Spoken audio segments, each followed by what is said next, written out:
celebration, some week devoted to special science activities in Cellular. I don't know if it's Spain or Europe. But it is in Spain. There are activities on that, and there will be several activities in Mallorca. In particular, this was at 6:30 at the same place. It's a small test. It will be a conference like Bioinformatics about the MESEC, celebrating the 50th anniversary of the MESEC. And then 1 hour later, at 7:30, will be a show, an exhibition of laser graffiti on the walls of the small cathedral. I don't know what. So everyone is welcome to. But there will be also food. Combined.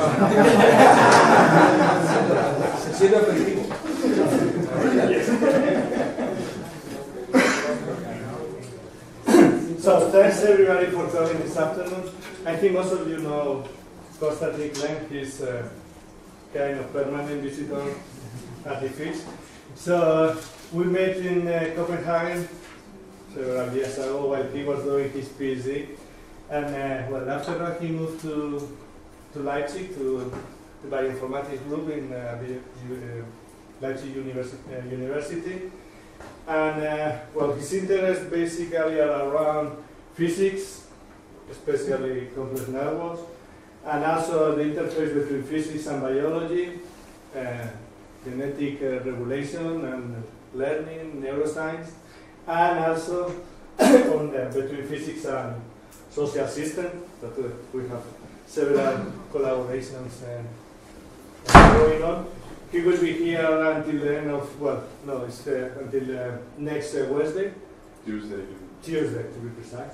So he's sitting at the entrance of the big 007 room, and so everybody is welcome to come by and to talk about any of these topics. So today's talk is about Boolean and cellular automata and the stability of this system. So thanks, Konstantin. Well, thank you for the kind introduction. And yeah, unfortunately my time is almost over, so 7/8 of the whole time have gone, only 1 week left. But yeah, no need to say that it has been a pleasure, and I'm also looking forward to the last week. That was acknowledgements. Now apologies.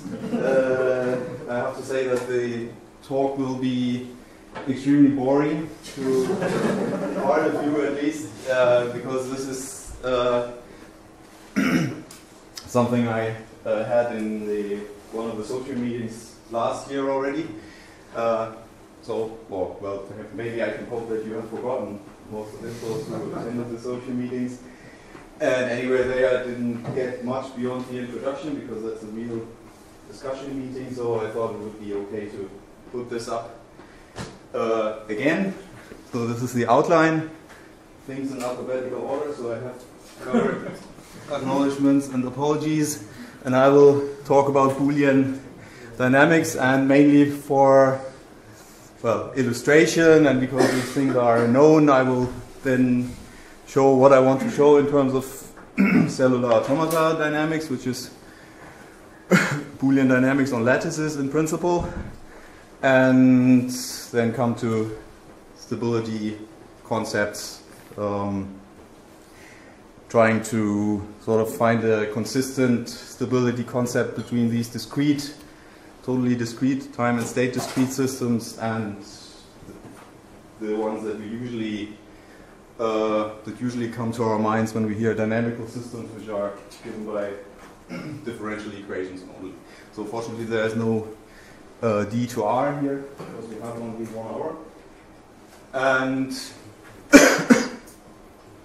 yeah, so let's start with a relatively simple system and also something sort of wet, biological system, which is this Hess1 self-suppressing genetic circuit.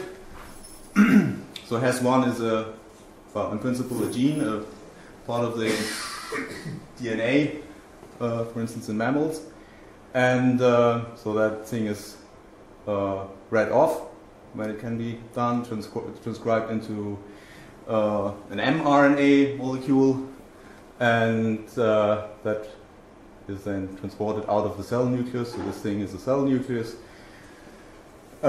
Translated into protein, and this protein can now go back into the cell nucleus and actually suppress the transcription of the mRNA, which it is made from. And so this gives a pretty simple dynamical system, and it was actually observed that this thing shows sustained oscillations. These are not the experimental results, these are already the results from a model. And so it has some role actually in, as far as I understood, in morphogenesis. When an animal develops, needs a certain rhythm to build up the spinal cord, the vertices here, and that somehow this oscillator could be involved in that, in somite generation in your back, so to speak. Good. So the model is here. Pretty simple thing actually. So we have one variable which is the concentration of this mRNA, and one variable which is the concentration of this protein. Yeah, and then there's some interaction terms, some degradation of things, time delay, and this thing oscillates.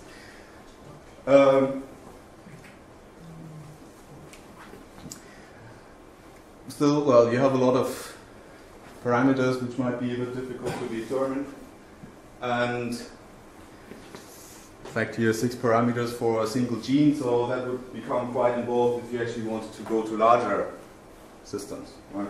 This is basically the simplest thing that we can think of. Of course, in your genetic machinery, these things, I mean, hundreds or thousands of genes are cross-coupled, and if you ever wanted to understand what's going on there, this approach might be a bit hopeless, because if you wanted to wait until you can actually measure all these parameters, and that would somehow prevent advancing in this direction. So what you can actually do is just make a logical abstraction of that, and this is now where we go to this Boolean dynamics, and say, well, maybe it's enough to just take low or high values, or to just distinguish low or high values sort of off or on of these molecule concentrations. Then all you have to put in is that, well, the mRNA can basically only be made when there has not been this protein which suppresses the transcription, and, well, the protein is made when the mRNA is there. So once the mRNA is there, short time later the protein will be there, and then you maybe you can work with this set of equations, and it turns out that you can actually do that, right? So now you also have discrete time here. When you solve this, then you get this sequence here for time steps, this binary sequence for each variable, and this is basically pretty much the discretized version of the oscillation that you see here. Right? So even you just a short question. Sure. This time step that you introduced, how does that compare to the oscillation time scale, or for example the production delay? Not at all. So all these details are totally lost. So this is already where it can go wrong. Also, if you have a time scale separation, which is actually important. Often in these biological systems, it turns out it's not so relevant. But when that is actually important, then you can't do that, right? Or you have to, well, consider some intermediate steps where actually things that you neglected before, which are happening on a short time scale, where you consider them explicitly. In the original equation, you might or might not have oscillations according to parameters. That's also true, yeah. But here all of oscillations. Yes. So only from one regime. Yeah, exactly. So it does not need to work. So, but here it does. Okay, so there are other examples coming exactly to that where it doesn't really work. So this is actually another thing that is biologically implemented, but in an artificial manner. So basically in the same vein as before, using suppressors and all these things. Gardner and co-workers fabricated the toggle switch in an E. coli cell. So they sort of constructed a short strip of DNA that has exactly these properties, namely that you have a symmetric coupling between two variables, nodes, biological entities here. In this case, they symmetrically suppress one another. Okay, so if the first thing is there, the second thing is suppressed, and if the second thing is there, the first thing is suppressed. Whatever these things are, well, they are again proteins and mRNA. And okay, this makes a toggle switch, right? If one of the things is on, then the other can't be, and vice versa. And this is also exactly the behavior that it shows. Won't go into detail. Thing is that now you could try to model this. So here's something symmetrically coupled. In this case, not inhibiting, but actually promoting one another. And okay, then you do have two stable fixed points that you also find in this toggle switch. But there's another thing here in your state space that you do not find, and that is again an oscillation. Okay, which you could have in these. If you wrote down the equations for this one, you could also see some oscillations, but they would normally be unstable. Okay. So this was just a sort of sloppy motivating part. The big question is, when does this work? I mean, when can you expect that when you strip off all the details from your system and just go to the logics, so to speak, under which conditions is something on or off? When does this actually represent some features of your original system?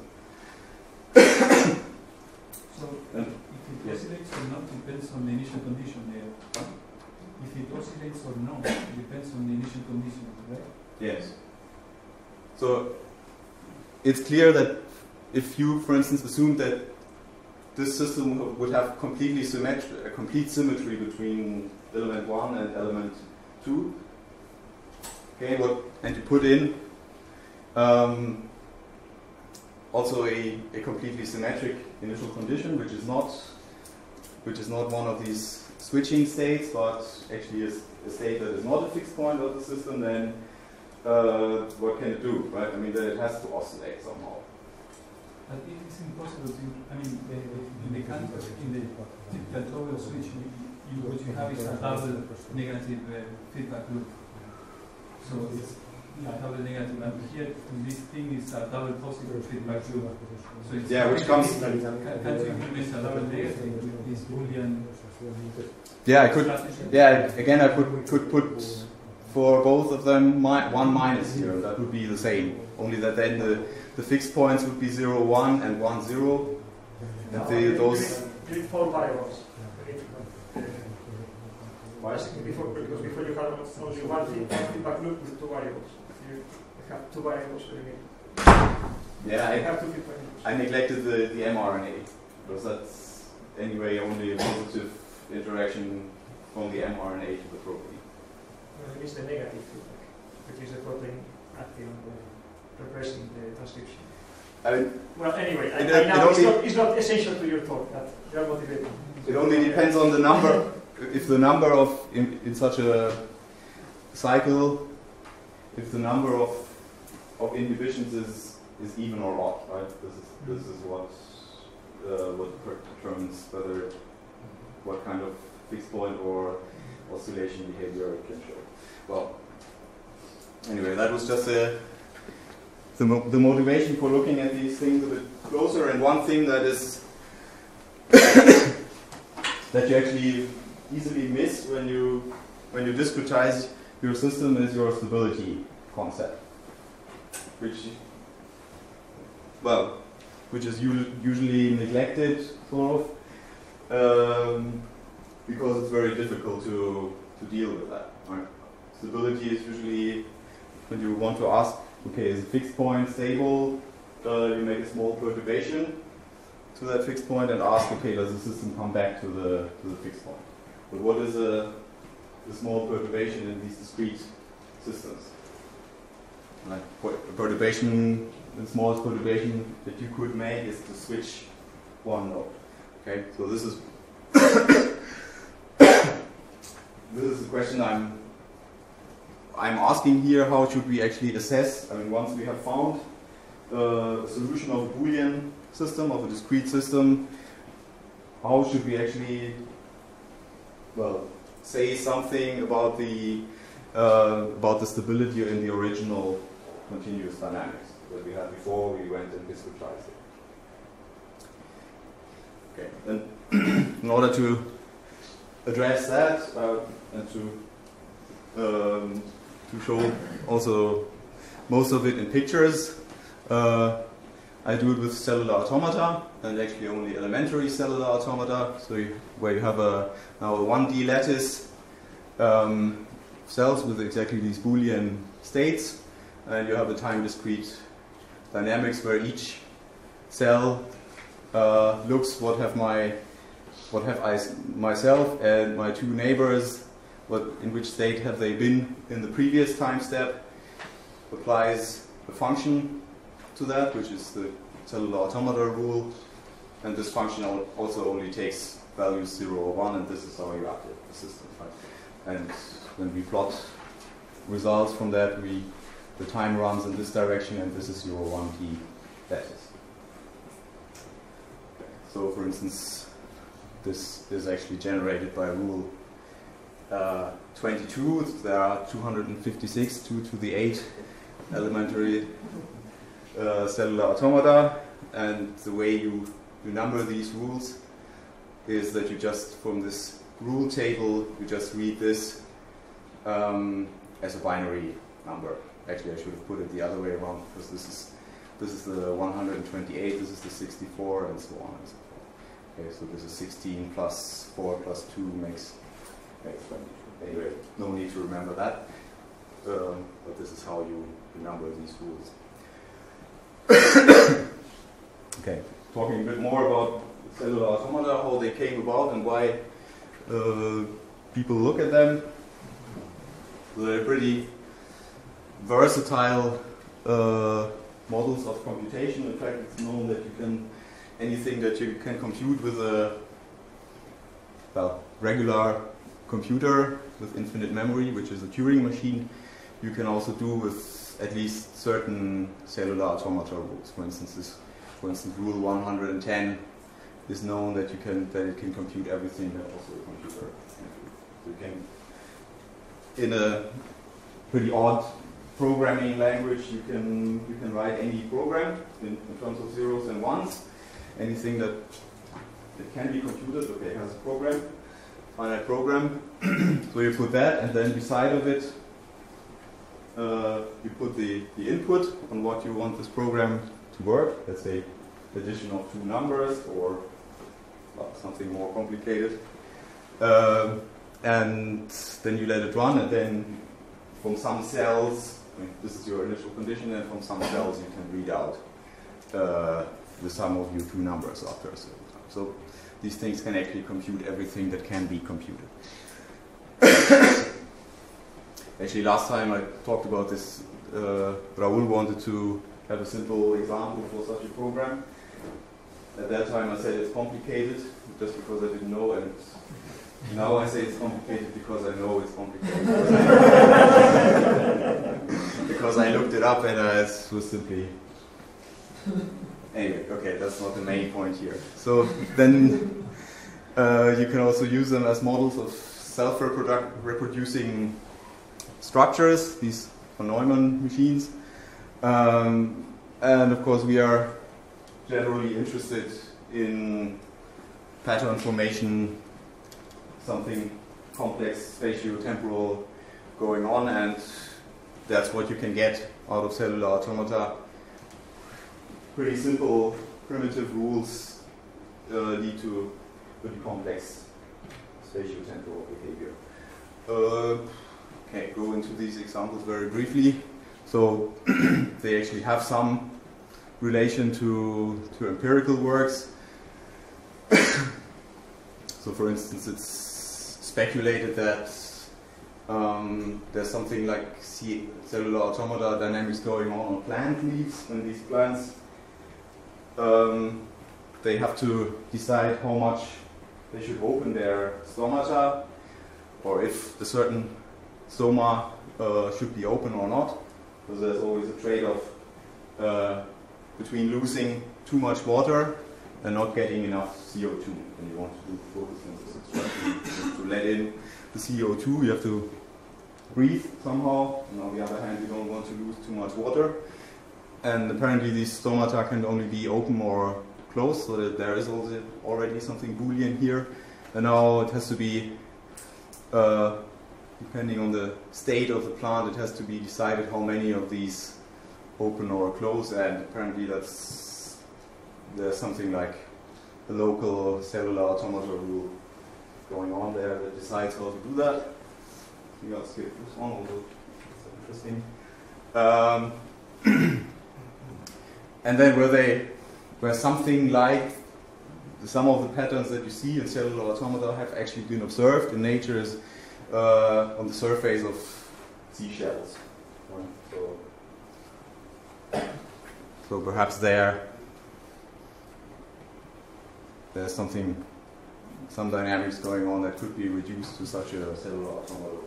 Although it's not easy to say which one it should be. So it could be this one, or we also have these triangular structures in this one.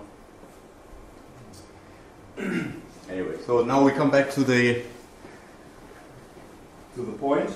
How do you decide if what you see there is actually stable in nature? Right? Here everything is purely deterministic.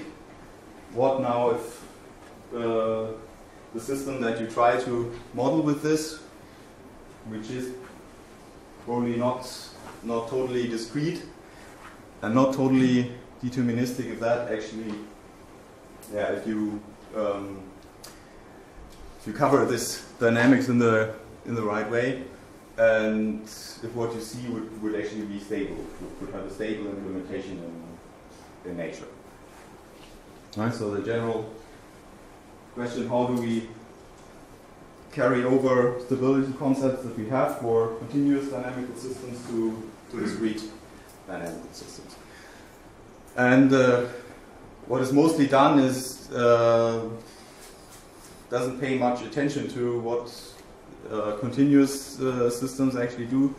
Namely, there are two things that people usually do, and that the first thing is stochastic asynchronous update. So you change the update rule and see if it's sort of robust under this change, and well, actually the update timing you change. And the other one is you make a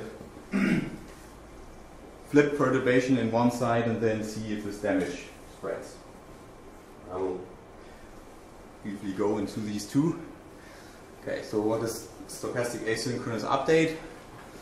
Just means that rather than updating all your cells sort of in rhythm, all at the same time, you pick at each time step just one of them and apply the update rule to that one, right? So you pick the U of t, pick one cell, and only that one is updated, and all the other ones they stay the same at this time step. Yeah, and the sequence of nodes that are updated, that's usually randomly generated, and then you hope that what comes out of that is maybe similar to what you've seen in the totally deterministic synchronous update case.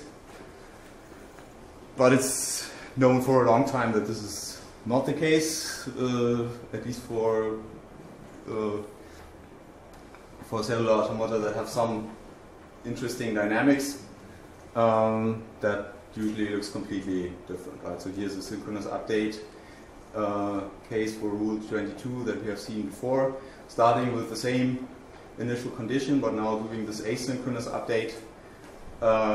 This doesn't look very similar to that, and what is more, it's also not reproducible across realizations of this randomly chosen update. Okay? So sometimes you find in papers when they have to justify why not using synchronous update, they say, well, yeah, okay, it shouldn't matter so much. We are working in a regime where of strong stability or so. Well, for most cases with some more complex Boolean dynamics that I have seen, this gives you something completely different. Yes. They usually rescale the time, right? That's done already, yes. Yes. On the average, each one should be updated once. Yes. You don't believe that? Okay. I send you the program and everything later. No, I have actually done this, so it's probably hard to see here on this. At the top already looks like one on the screen left. Yeah. Fun? Well, anyway, what happens with you? We can also. I have an applet, so we can study these things with more examples later if you want. Anyway, what happens is that with this rule, you just go to these stripes sooner or later. So you always go to the same thing. If you have an even number of cells and if you have an odd number of cells, there's just sort of one defect diffusing over a stripe pattern. So it never looks like this. Okay. So that's also true for other rules. Same thing. For rule 150 and for rule 90, and okay. There's already in 1984 there was a long paper showing basically a catalog of all possible rules, and it always looks different. Whenever there's some interesting dynamics going on, it's not conserved if you go to asynchronous update. That was basically. There is any rule where starting from random initial conditions we get to the same place irrespective of whether you do. Yeah, rule 0, for instance, where you set everything 0 no matter what the previous. Things like this. So really, The 2.5 also. yeah. Apart from that, I don't treat that rule. I don't think so, but we would have to look at that paper. Because in the conclusion of that paper, there's nothing. I mean, because who or why you should expect that you get into similar attractor? I mean, that's completely different dynamics. So Yes. there is any At reason. this point, I mean, since in the literature there's so much, well, arguing this should be roughly the same and so on and so forth. I just wanted to again stress the point. Perhaps if you do it, I mean, if you update all of them synchronously except one, perhaps that's a No, it comes. perturbation that is people have smaller tried than lots the of other. things. Yeah. And I think if there were any really stochastic update rule that would always give the same as a deterministic one, then we would have heard of it. But You could Okay, maybe that- design some deterministic rules, update rules, which are not synchronous. So, for instance, you divide the time step in little steps, as you are doing anyway in stochastic one, and then you go sequentially through all of them in a given sequence. So you start. And Yes, and that will be probably. I mean, the question is now that thing will give you something very different than the stochastic one or not? Because you have things which are. that is very again a different. deterministic system, right? Yeah, but it's more nearer to the way that you are doing the update in the stochastic version. Yeah, that I can't say for sure. My guess is that it doesn't help. So. Just to quantify this point here, you cannot simply measure how much you remember of the initial condition when you do this asynchronous stochastic order updating. So here's the mutual information between the complete initial condition, the complete state of the initial condition, and the state of one cell at time t. Okay? For a rule that gives 0 and 1 states with equal probabilities, that is why you have as a maximum, if the system completely remembered if the state at time t were completely determined by the initial condition, so that is the deterministic case, you would be up here, but actually you lose the memory of the initial condition pretty quickly. Right. Good. So, as a brief summary, for our purposes, if you do this, if you go to a stochastic asynchronous update, the results hardly resemble those that you have for your deterministic update. Particularly, I don't see these interesting spatial temporal patterns. Good. Then, the thing that might be even more familiar to you is these flip perturbations, so damage spreading that you do, right? Which is the idea. Well, let's perturb the system as weakly as possible, and as weakly as possible means to choose rather than the original initial condition, an initial condition that has Hamming distance 1, so one of the is flipped, and then ask if after a sufficient number of time steps it returns to, or the dynamics is the same in the two copies of the system, one with the original and one with the perturbed initial. Good. Yeah, so now comes the applet. Hope that works. Good. So now we can look at a few cases here. Make this larger. So now I just do that. What I said. I just flip one bit in the initial condition, and now the red cells are, or the red points in space-time are the ones where the original thing and the original dynamics and the perturbed dynamics differ.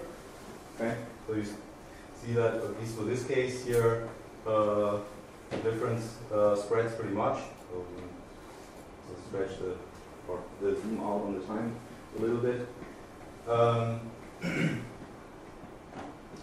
And oops, now here's everything. Everything is different. That's probably graphical error, right? Should get another one. Or just take another seed here.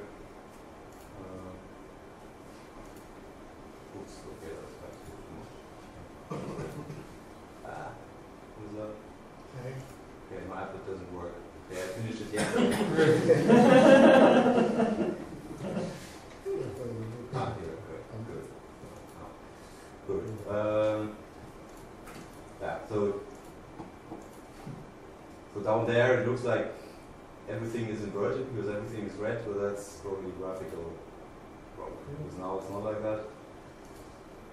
Yeah. So we're missing the black ones down there. Maybe all of them have changes. Maybe one of them went to a fully white status and that's all. No, the red is the red is on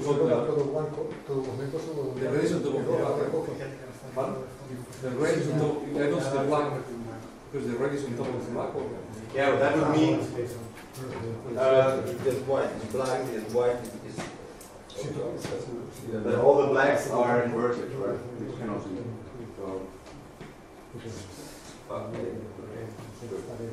So trying this with a different rule, you get similar thing that simply your damage, it usually spreads. So So the red is the one which are different. Yes. Good. So that was just to briefly say that.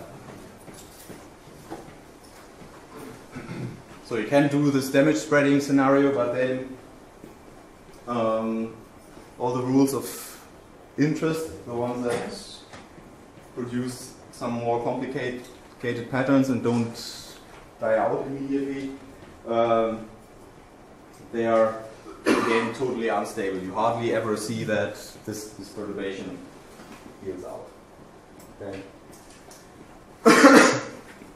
Okay, so as a summary so far, well, we have seen that this stochastic update order renders the dynamics basically irreproducible, which was known for a long time, and basically also folklore is that these flip perturbations, when you try to characterize the stability of CA rules in terms of flip perturbations, the more interesting ones would say these are chaotic in the sense of sensitivity to these flip perturbations.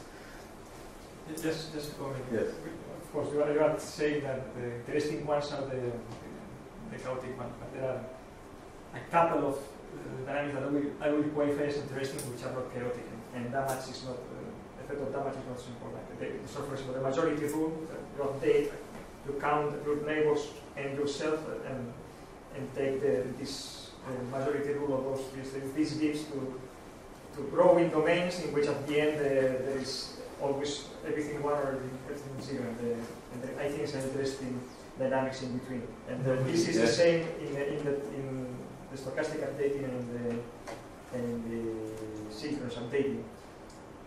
Because this is the... If you do majority deterministic, that means in case of control there is no change.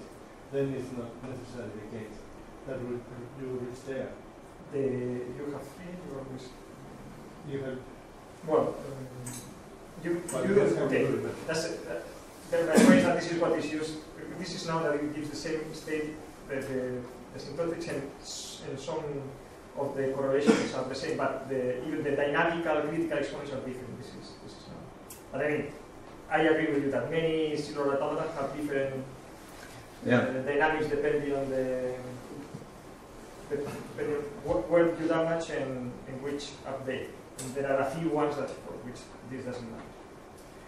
Well, with these, I mean, if now you say local majority rule, okay, in these cellular automata, just check are there one or two?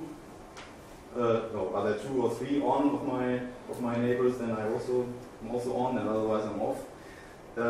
Typically, the damage doesn't spread, but also you don't get rid of it, right? So you just conserve. I did a paper that when I was young, and it happened that for most of the realizations the damage goes away, and for some of the realizations the damage is complete, and the average of this grows.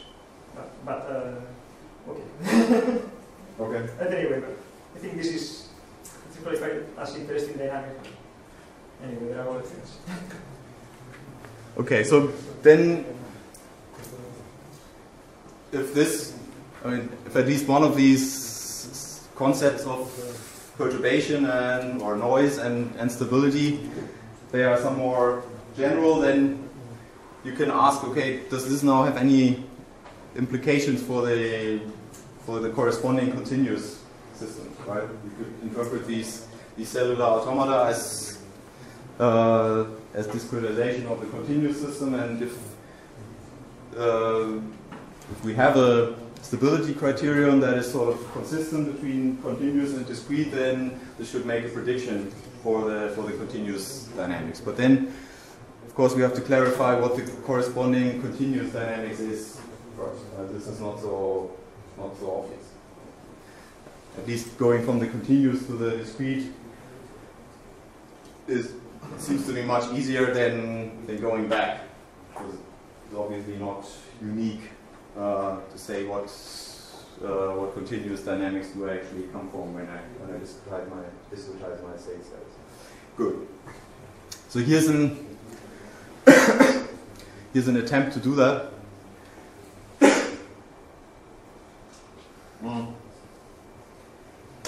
Sort of the simplest thing that I could come up with. So now, now you have a Boolean state mapping that now more generally maps the bit strings of length n on bit strings of length n, and well, cellular automata just there the rule is locally homogeneous and sort of locally restricted. But anyway, it doesn't make a difference. Let's look at the general thing, just for ease of notation.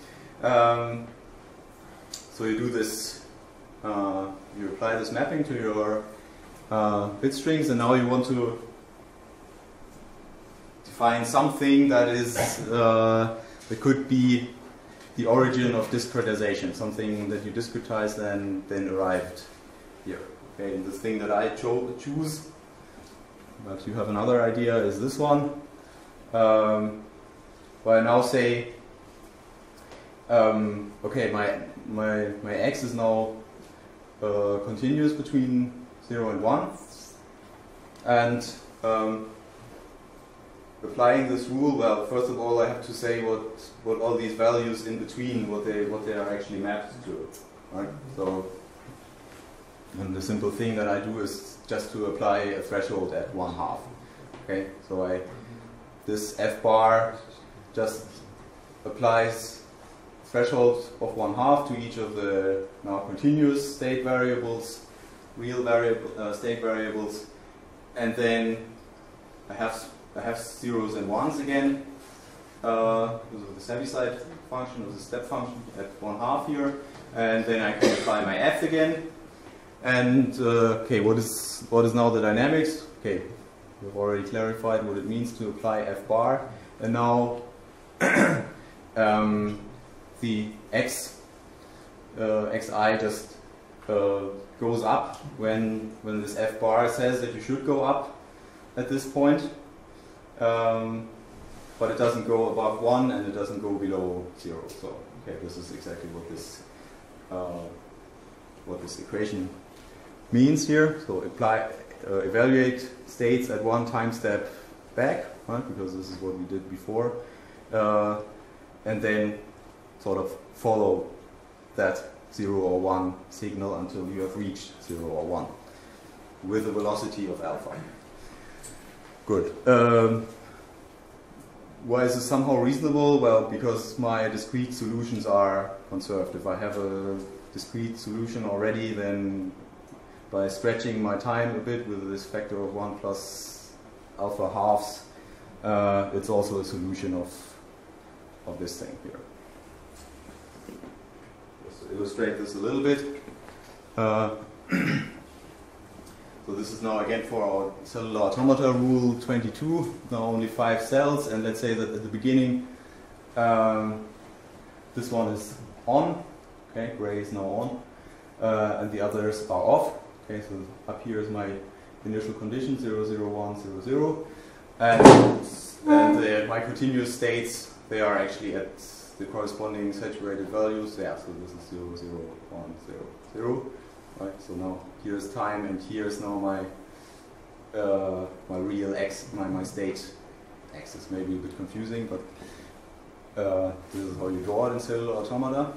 And fine, and now everything works as usually when I let the system go, which is here. So actually, should have put that t equals 0 is here. Then, for instance, this cell sees, okay, I should actually be up, because that's what rule 22 says. When one of my neighbors are in the 1 state, I should actually be in the 1 state. So this thing starts to go up, and once it crosses the 1/2 line, this is recognized as a +1 by the other cells, and so on and so forth. Okay, so if you let this run, you get exactly the CA dynamics starting from this initial condition, only that now there's something continuous running in the background which actually generates this. Okay, well now the nice thing is that we can put a perturbation here. So not start with only zeros or ones, but start with something in between. So now this starts with whatever, 1/4 here, and this one with also with 1/4. And okay, again here we let the dynamics go. This one knows that it's supposed to be 0, so it goes down to 0 and that's it. And this one is supposed to go up. And the interest, well, where the perturbation actually takes effect now is that it crosses the threshold a bit earlier because it was closer to the threshold already. So this switching, so to speak, that happens a bit earlier than this one here, for instance, for the unperturbed case. And so then also these three switchings, they happen a bit earlier than that one, and so this perturbation can actually spread, or perhaps not spread for so long in the system. So they can also mark that by arrows. So now this this threshold crossing here is earlier because that one was earlier. That one is also earlier because that one was earlier. Here you have to actually have to make a logical decision to look exactly at what's going on with the states here. But this one also happens earlier, even though it depends on this later one and this earlier one. But the condition for switching is here is already reached when that one switched one time step earlier. Good. Now I hope that the applet works, and these bars are just to indicate how I draw the switching times in the applet, where it's difficult to see this timing so precisely. So early switchings are marked in red, and later switchings are marked in blue. And then Just a simple question. Yes. The real variables cannot escape between 0 and 1? no, because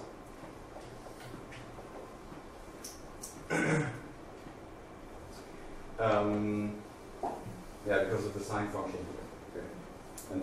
And because this, where it's actually, I mean, x only grows. Let's say that this f bar is 1. So x only grows when it's below 1. And when it's reached exactly 1, then this is 0, so the whole thing is 0. So then the derivative shuts off, and only when then this f bar again says go down, then it starts to go down. Good. Okay. Let's go back maybe to 2. And okay, already choosing. Okay, let's choose a random perturbation at the beginning. So now I perturb every continuous state a little bit at the beginning, so it's not quite at 0 or quite at, not precisely at 0 or precisely at 1, but a little bit off. And as I said, I mark early and late switchings with red and blue, and now you can see how this, and that's actually a third color for an intermediate value here, and now you can see how this spreads, or actually here it dies out. Right? So once from a time step where you see only the same color for indicating the timing of these switchings, you know that they have come back to the original dynamics. They are all again exactly in this synchronous mode. They all switch at the same time. Right? Sorry, Yes. I have to say something that this modified dynamics with continuous variables and the original one, the discrete variables, is equal. I mean, the sign or whenever the value is larger or smaller than 1/2, if you represent this by zeros and 1, this is exactly the original dynamics. I don't know if I got your question right, but what I have is that if I extend if I have the solution of this one here, okay, which is first of all only defined at integer steps, but now I snare it out also to all intermediate values. Okay, so I say, well, that what is true at t equals 0 is also true at all in the whole interval from 0 to 1, and what so on. Then this is a solution of that equation. If you, okay, actually there's a threshold missing here, right? Okay, so if you apply to the continuous solution, you apply the threshold. Okay, so there's this correspondence between the two kinds of solution. Once you've found the solution of your discrete system, you can, after stretching the time axis a little bit, you can insert it here and this value given for t equal to 0. If the initial conditions are equal, then the dynamics is the same. Is this true? So if t equal to 0, this is also valid? yes. Okay. Yeah, but the question is now what happens when you start with values that are not just 0 or 1, but And in the example you gave after that from the next slide, you rescale the time with alpha? There's no discrete dynamics here. Have you plotted discrete dynamics on top of this as well? well, that is this, right? So I mean, but that is I mean, these blocks are not the dynamics; they just indicate when the variable is above the threshold. And the discrete dynamics will have the same colors. If you start the discrete dynamics with 0, 0, 1, 0, 0, would you get the same sequence of blacks and whites? Yes. That's the At which times will the switch at the same time? We need to define yeah, that. then the times would be yeah, this is actually the case here, right? So then it's all at the same time. The switching events happen exactly at these integer time steps. Okay?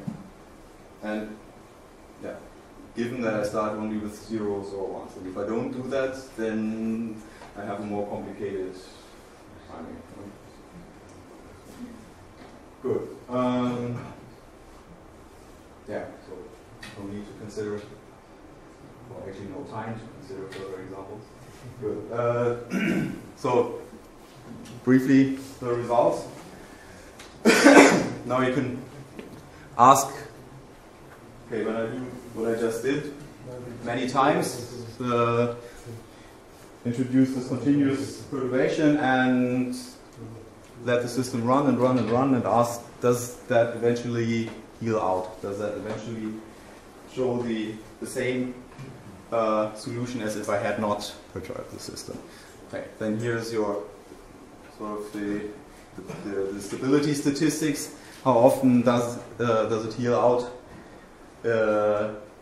as a function of the number of cells? Okay, and then this CA rule, which is actually one of the chaotic rules in the literature, but chaotic with respect to flipping perturbations, is actually capable of getting rid of this small perturbation, which results in a perturbed timing basically all the times, okay, for a sufficiently large number of cells. And then there are more interesting, I could also put actually, here's how often it gets rid of a flip perturbation. So actually I didn't get very far with the simulations because that takes ages to check numerically, but that is supposed to stay pretty low.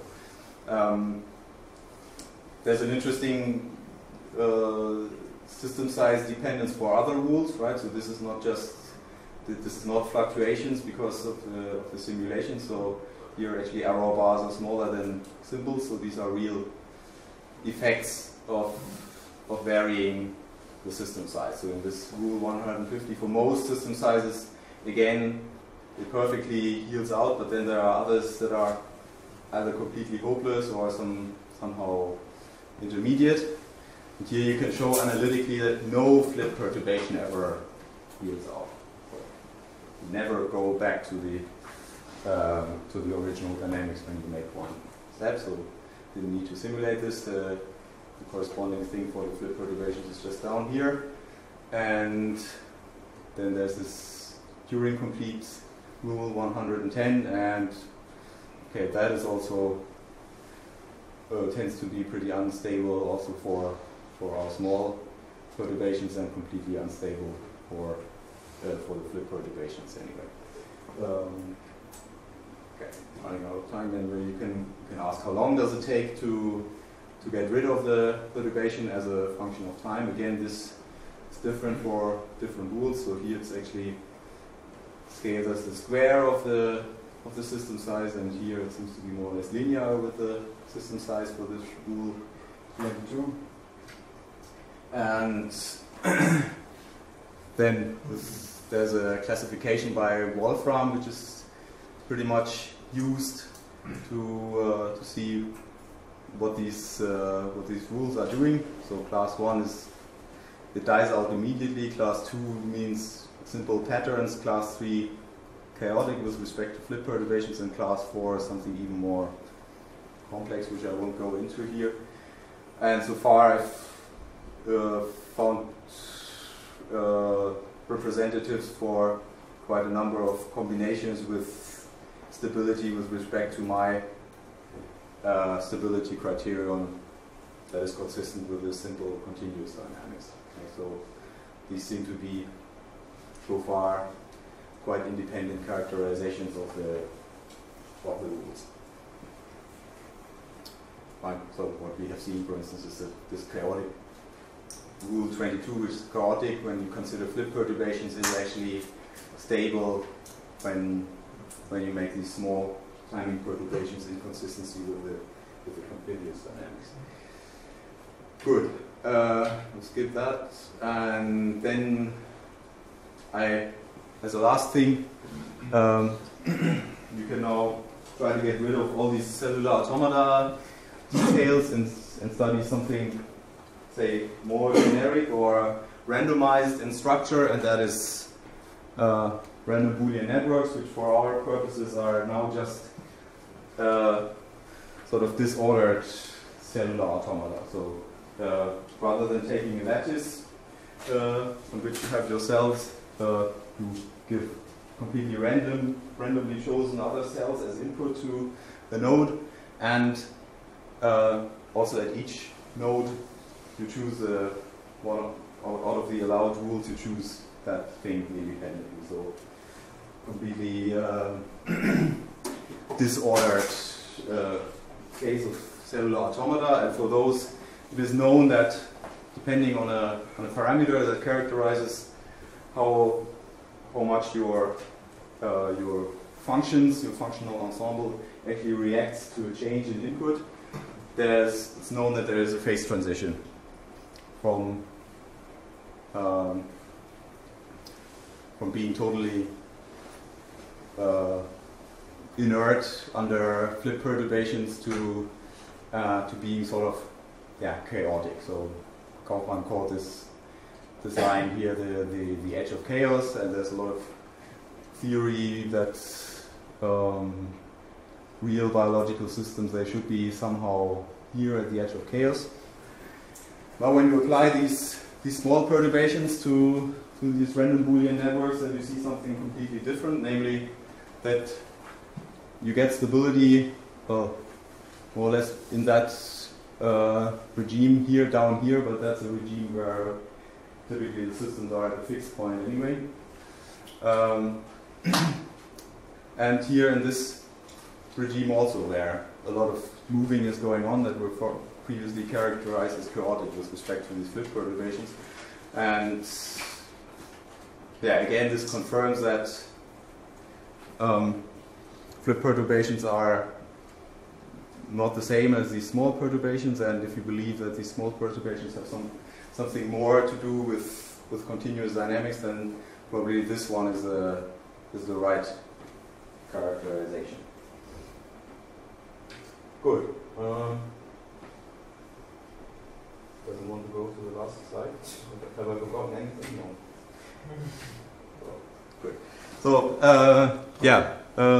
all that stuff already said. So under these established tests for stability, namely randomization of the update order and flip perturbations, you get CA dynamics characterized as unstable, sometimes called chaotic. And the new concept here was to sort of discretize the dynamics a little bit in order to allow for small state perturbations, and that leads to a completely different classification of the discrete dynamics, which might be a bit more consistent with continuous dynamics. And here you see that these previously chaotic rules, or these rules that are chaotic under these split perturbations, they can now actually be called stable. So, okay, thanks very much.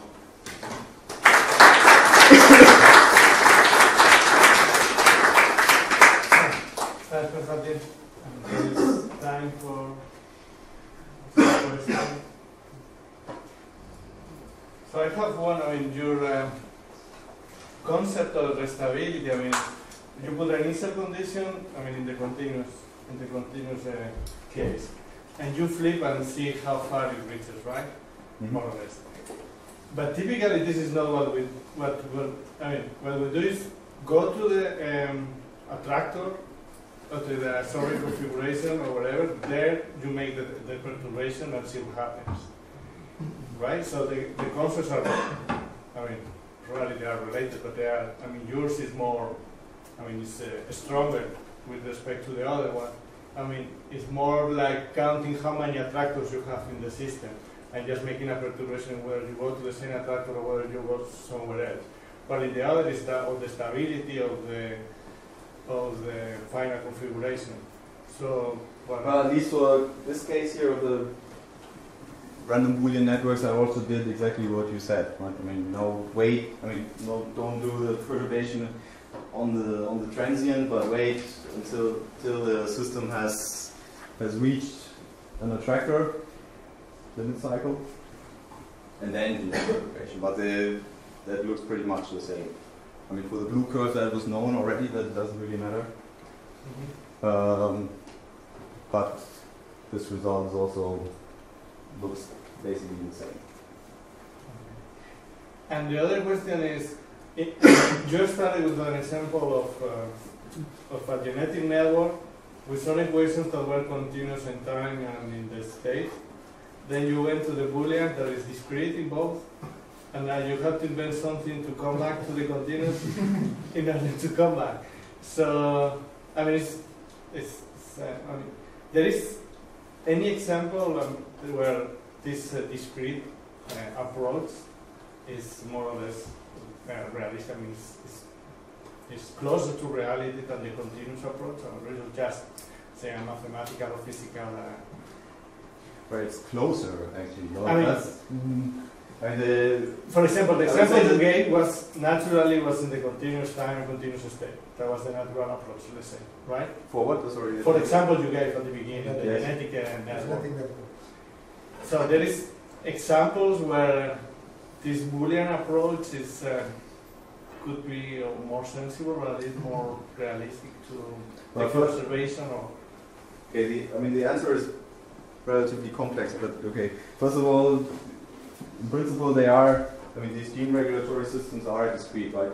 Because we have discrete molecules. We have to generate one molecule after the other, transport it somewhere, and then do something with this. And but they have thousands, 10,000 steps. Depends in bacteria. Maybe you have 1,000 steps. But really less than that.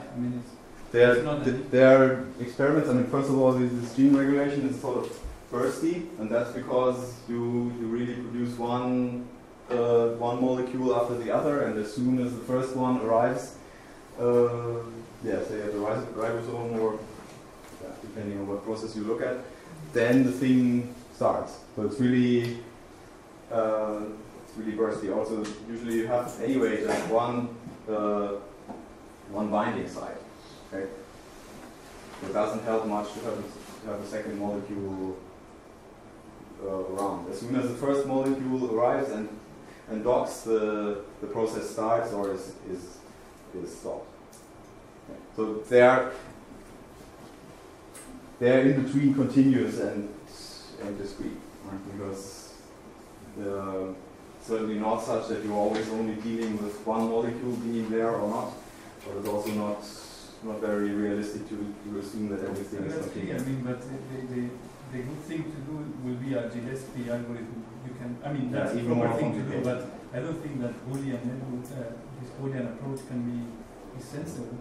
Well, it has been applied to all sorts of natural systems, and there you, I mean, of course, so far only to those that were pretty much studied with differential equations also. And there you see, it doesn't, I mean, all your, or most of your parameters and these timescales that Ingo mentioned at the beginning, they are, well, almost irrelevant. So you just take the logics from the system, as for instance in the yeast cell cycle, or in Drosophila, in the morphogenesis of Drosophila, and there are other things coming up.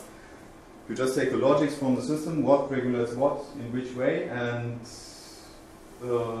this can reproduce the real dynamics. I mean, restricted to those cases where it's not so much fine-tuning of whatever an enzyme concentration, such as in metabolism, but more in cases where you have to strictly follow a certain sequence, as in morphogenesis. Okay, you build you build an animal, and you simply have to do the right thing at the right time, and then the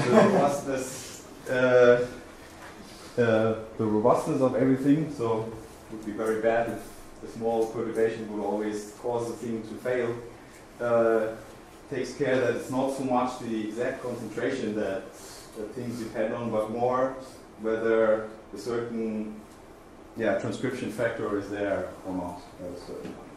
Okay, so this was a query for the Boolean approach to these two regulatory systems. Okay. So, thanks again, and well, I don't know when.